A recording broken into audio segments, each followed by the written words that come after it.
आप देख रहे हैं जय भारत टीवी। उत्तराखंड की 5 सीटों पर मतदान समाप्त हो चुका है। 4 जून को सबकी नज़रें होंगी जब ईवीएम मशीन पर काउंटिंग शुरू होगी। कांग्रेस के अपने दावे हैं। इस बीच 5 सीटों पर जो मतदान हुआ है उसके बाद भाजपा क्या सोच रही है, बातचीत के लिए हमारे साथ बीजेपी की प्रदेश प्रवक्ता हनी पाठक जी हैं। मैम, 5 सीटों पर वोटिंग हो चुकी है, क्या लग रहा है बीजेपी को, कितनी सीटें जीत रही हैं आप? पूरी पांचों की पांचों सीट हम लोग जीत रहे हैं अपने उत्तराखंड में। और फिर से एक बार हमारे यशस्वी प्रधानमंत्री नरेंद्र मोदी जी प्रधानमंत्री की शपथ लेंगे और ये पूरा भारतवर्ष देखेगा। क्योंकि भारत में हमारे प्रधानमंत्री के रूप में अगर कोई जनता किसी को देखना चाहती है, अपना आशीर्वाद देना चाहती है, तो वो श्री नरेंद्र मोदी जी को ही देना चाहती है। क्योंकि वो किसी के बाप तो किसी के भाई तो किसी के बेटे के रूप में जनता उन्हें मानती है और वो सम्मान देती है। और उन्होंने उस सम्मान को और उस वायदे को पूरा धरातल पे करते हुए भी दिखाया है। अगर आप देखें तो 3 तलाक जैसी कुप्रथा को खत्म करने वाला अगर कोई प्रधानमंत्री रहा तो वो यशस्वी प्रधानमंत्री श्री नरेंद्र मोदी जी रहे। क्योंकि उस पर कभी भी आज तक किसी का ध्यान नहीं गया। लेकिन एक महिला होने के नाते मैं समझ सकती हूँ कि जब विदेशों में रहे हुए लोगों को यहाँ पे महिलाओं को कह दिया जाता था तलाक तलाक तलाक, तो उनके ऊपर क्या बीतती थी। तो ये सारी चीज़ों को समझने वाले अगर कोई प्रधानमंत्री रहें तो वो यशस्वी प्रधानमंत्री नरेंद्र मोदी जी रहें। और दूसरा आप देखें तो बेटी बचाओ बेटी पढ़ाओ योजना ले लीजिए, चाहे अटल आयुष्मान योजना ले लीजिए, चाहे आप एयरपोर्ट का देखें तो पहले कितने एयरपोर्ट थे और अब कितने एयरपोर्ट का निर्माण हुआ है। और पहले कितने हमारे वंदे भारत चलती थी, अब कितनी चल रही है। आईआईटी, एम्स वगैरह जितनी भी चीज़ें आप देख ले तो उसमें डेवलपमेंट सेक्टर में कितनी ज़्यादा बढ़ोतरी आई है।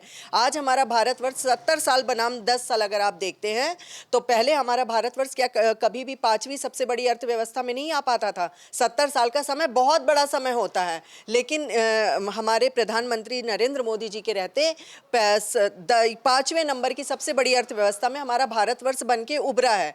तो ये सारी चीज़ें देखनी चाहिए और ये सारी चीज़ों को जनता भी देख रही है, आकलन कर रही है। इसीलिए सभी उनको प्रधानमंत्री पद की शपथ लेने देखना चाह रहे हैं। मेरा सवाल आने वाला था, उससे पहले आप प्रधानमंत्री को डिफेंड करने लगी। मैं उत्तराखंड के बारे में बात कर रहा था कि 5 सीटों पर जो पोलिंग परसेंटेज कम हुआ है उसे बीजेपी कैसे ले रही है, क्योंकि विपक्ष के लोग ये कह रहे हैं कि बीजेपी का जो मैनेजमेंट था वो काम नहीं किया। लोग तो ये भी कह रहे हैं कि आरएसएस का जो वर्कर है क्या वो खामोश रहा। क्या जो प्रधानमंत्री मोदी ने 400 प्लस का नारा दे दिया उसके बाद क्या बीजेपी के आप लोग कार्यकर्ता थोड़ा ठंडे पड़ गए?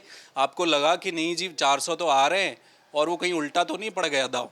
देखिए ऐसा है, विपक्ष की मानसिकता पे मुझे हंसी आती है आपके सवाल पर। इसीलिए मैं विपक्ष की जो आपने बात पूछी मुझे मुस्कुराहट आ गई कि ये पूछ रहे हैं कि कहीं आप ठंडे पड़ गए हैं। तो इनसे ये पूछा जाए कि हरीश रावत जी कौन है? पूर्व मुख्यमंत्री हैं, कद्दावर नेताओं में जाने जाते हैं इनकी पार्टी की तरफ से। हम लोग तो इतना समझते नहीं हैं। तो वो कहे हैं इनको और एक दिशा निर्देश एक तरह से दिया था उन्होंने सोशल मीडिया के माध्यम से कि भारतीय जनता पार्टी के कार्यकर्ता चुस्त हैं और हमारे कार्यकर्ता सुस्त हैं। क्या उसको भी पढ़ के और सुन के वो समझ नहीं पाए थे कि उनका इशारा किसकी तरफ है? वो आप ही की पार्टी के लोगों को कह रहे थे। और जिस प्रकार से आप अपनी गांठें खोल नहीं पा रहे हैं और मश्करी करे जा रहे हैं, तो इससे ये साबित होता है कि आप अपनी गांठें खोल नहीं पाते, मस्करी करने के अलावा कुछ बोल नहीं पाते हैं।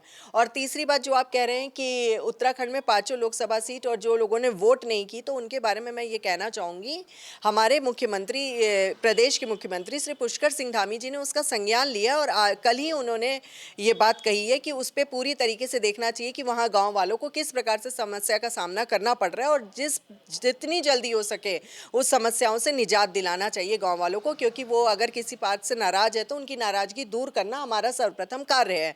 और चौथी बात का आपका ये जवाब है कि वो कह रहे हैं कि भारतीय जनता पार्टी की रीति नीति से वोटर्स खफा थे। तो मैं ये पूछना चाहूँगी उनको आपके चैनल के माध्यम से कि अगर कोई व्यक्ति किसी की रीति नीति से खफा होता है तो वो निश्चित तौर पे दूसरी पार्टी को सपोर्ट करने आगे आता है और दूसरी पार्टी को वोट देने आता है। अगर वो हमारी रीति नीति से खफा थे और तुमको इतना ज़्यादा पसंद कर रहे थे तो तुम्हें वोट करने के लिए तो उन्हें आगे आना ही चाहिए था।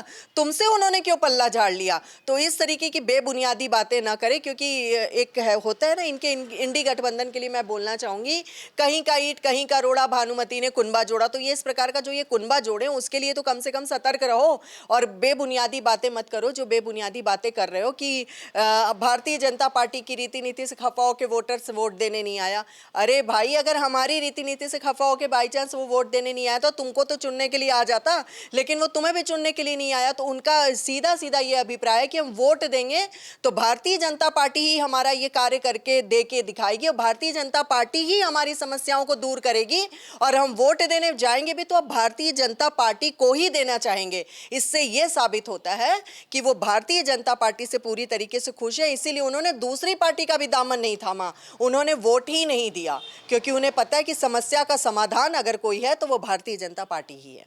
आपने मुख्यमंत्री की बात की, उन्होंने कहा कि जहाँ जहाँ पोलिंग प्रतिशत कम हुआ है वहाँ जाके देखा जाना चाहिए कि जनता के कौन से काम हैं जो रुक गए। अच्छी बात है, लेकिन मैम एक आंकड़ा ये भी है कि मुख्यमंत्री पुष्कर सिंह धामी के अपने बूथ पर 11% की गिरावट आई है, जो सबसे ज़्यादा है। देखिए, अगर इस प्रकार की कोई बात है तो उसका संज्ञान लिया जाएगा, क्योंकि कोई भी बात का संज्ञान लिए बिना भारतीय जनता पार्टी कभी भी शांत नहीं बैठती है। क्योंकि हम लोगों का एक नारा ये कि विकास है तभी हम लोगों का आगे कार्य है, और विकास की प्रगति पे लगातार हम लोग निरंतर बढ़ते जा रहे हैं। अगर इस प्रकार की कोई बात है तो उसको दूर करने का भी कार्य हमारा ही है, क्योंकि भारतीय जनता पार्टी का साथ ही सबका विकास है। मेरा आखिरी सवाल है मैम, आपने पहले उसका जवाब दिया था, मैं उसी सवाल पर आ रहा हूँ। प्रधानमंत्री नरेंद्र मोदी ने जो बात कही है अभी अल्पसंख्यक वर्ग के लिए, मुसलमानों का, जिस तरह से विपक्ष का ये आरोप है कि ये खुला ध्रुवीकरण की कोशिश हो रही है। प्रधानमंत्री सीधे तौर पर कह रहे हैं कि महिलाओं के मंगलसूत्र मुसलमानों को दे दिए जाएंगे। उस तरह के शब्द हैं जिनको बोला भी शायद नहीं जाना चाहिए।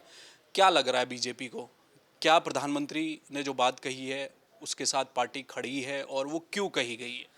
देखिए, ऐसा है, उन्होंने कोई भी इस प्रकार की बात नहीं कही गई है जिसको इस तरीके से तोड़ मरोड़ के पेश करा जा रहा है। शायद ये अपनी सरकार के बारे में भूल गए। मनमोहन सरकार के दौरान ये कहा गया था कि देश के संसाधनों पे सर्वप्रथम हक मुस्लिम लोगों का है, लेकिन हम लोगों ने कभी भी उस चीज़ का बहुत ज़्यादा मुद्दा नहीं उठाया, क्योंकि भारतवर्ष में हम लोग एक गंगा जमुना तहजीब, मुसलमान शब्द नहीं, माइनॉरिटी कहा था।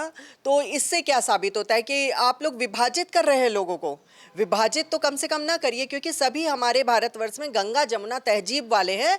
और अगर इस तरीके से उनके दिमाग में चल रहा होता है या इस तरीके की भेदभाव वाली राजनीति करते अगर प्रधानमंत्री नरेंद्र मोदी जी, तो कभी भी 3 तलाक जैसी कुप्रथा को खत्म करने वाला कोई प्रधानमंत्री आज तक नहीं हुआ। लेकिन वो समझे इसके दुख और दर्द को, और उन्होंने ये किया। उसी प्रकार से हमारे उत्तराखंड में जो यूसीसी लागू हुआ है उसमें सबसे पहला ये भी कार्य है कि मुस्लिम महिलाओं को गोद लेने का अधिकार दिया जाएगा। तो हर जगह हम लोग अल्पसंख्यक समुदाय को आगे लेकर चलते हैं और उनकी बढ़ोतरी का कार्य करते हैं।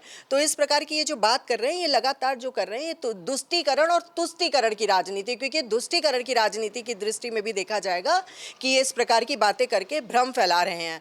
तीसरी बात मैं ये कहना चाहूँगी इनसे कि ये जो बात कर रहे हैं, अगर हमारे मन में या हमारे यशस्वी प्रधानमंत्री श्री नरेंद्र मोदी जी के मन में ये बात होती तो कभी भी CAA जैसी चीज़ को कभी भी ये लागू नहीं करते, क्योंकि इसमें जो हमारे भारतीय लोग हैं जिनको नागरिकता नहीं मिल पा रही है, उनको नागरिकता देने का काम किया जाएगा, चाहे वो किसी भी धर्म विशेष के हों।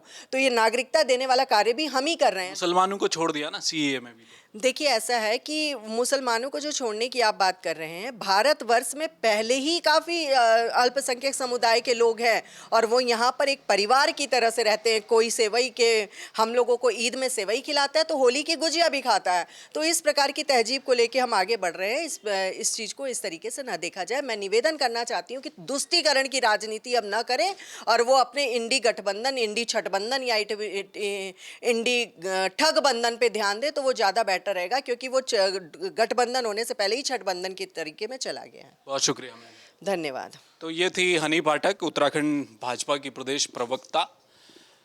5 सीटों पर बीजेपी की नज़रें बनी हुई हैं। पोलिंग परसेंटेज कम हुआ है, इसके लिए बीजेपी का कहना है कि जो लोग मतदान करने नहीं आए वो चिंता का विषय है। उसके लिए लगातार कोशिश की गई।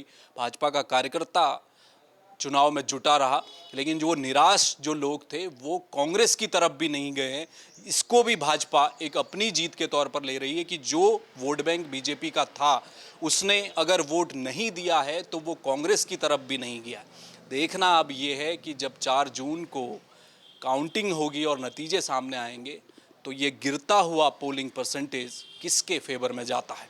कैमरामैन मयूर उपाध्याय के साथ हेमवट, जय भारत टीवी।